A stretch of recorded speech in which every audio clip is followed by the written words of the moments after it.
অনেকদিন ধরে ইচ্ছা ছিল থাইল্যান্ডের viral recipe mango sticky rice try করব। আর ট্রাস্ট মি, এটা খেতে খুবই মজা। এটা মোটো আমদুধ ভাতের মতো না, কারণ এটাতে কোকোনাট মিল্ক থাকাতে এটা খেতে খুবই ভালো লাগে। তাই ভাবলাম আপনাদের সাথে রেসিপিটা শেয়ার করি, তাহলে আপনারাও বাসায় ট্রাই করতে পারবেন।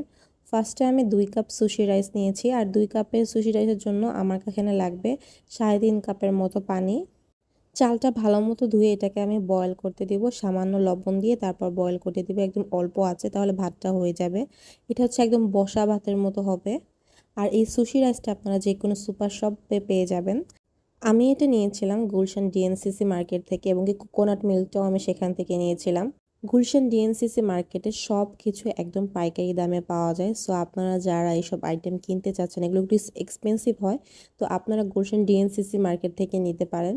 আমি এখানে 2 কাপ কোকোনাট মিল্ক নিয়েছি, আর স্বাদ মতো চিনি দিয়ে দিয়েছি, আর 1 চামচ কর্নফ্লাওয়ার সামান্য পানি দিয়ে গুল এটার মধ্যে দিয়ে দিয়েছি। আর এটা অনবরত নাড়তে হবে, তা না হলে একদম থকথকে হয়ে যাবে। একদম অল্প আছে, এটাকে ভালো মতো জাল করে নেবেন। আর এটাতে এত সুন্দর স্মেল আসে। আমি সামান্য লবণও দিয়ে নিয়েছি, আপনারা আপনাদের স্বাদ অনুযায়ী লবণ ইউজ করবেন। এখানে আমি 1 কাপ কোকোনাট মিল্ক আলাদা করে রাখছি, কারণ এটা আমরা প্রেজেন্টেশনের সময় উপরে দিয়ে দিব। আর এখানে আমি সেদ্ধ হয়ে যাওয়া ভাতটা দিয়ে দিচ্ছি। এটা দিয়ে কিছুক্ষণ ঢেকে রাখবো, তাহলে ভাতটা এই মিল্কটা সোক করে নেবে, আর এটা খেতে অনেক বেশি ভালো লাগবে।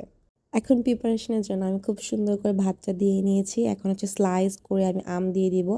আমটা এইভাবে কেটে নেবেন, তাহলে কিন্তু দেখতেও ভালো লাগবে আর খেতেও খুব ভালো লাগবে। আর একদম করকরা মিষ্টি আম নেবেন, কারণ এই ম্যাঙ্গো স্টিকি রাইসে আমের কোয়ালিটি যতটা ভালো হবে, এটার স্বাদ ঠিক ততটাই ভালো লাগবে আপনার কাছে। এখন হচ্ছে সব থেকে ইন্টারেস্টিং পার্ট, কোকোনাট মিল্কটা আমি ভাতের উপর ঢেলে দিব। এটা দেখতে এত ভালো লাগে, একদম মনে হচ্ছে আমি থাইল্যান্ডে চলে আসছি, আর থাইল্যান্ডে বসে বসে আমি ম্যাঙ্গো স্টিকি রাইস খাচ্ছি।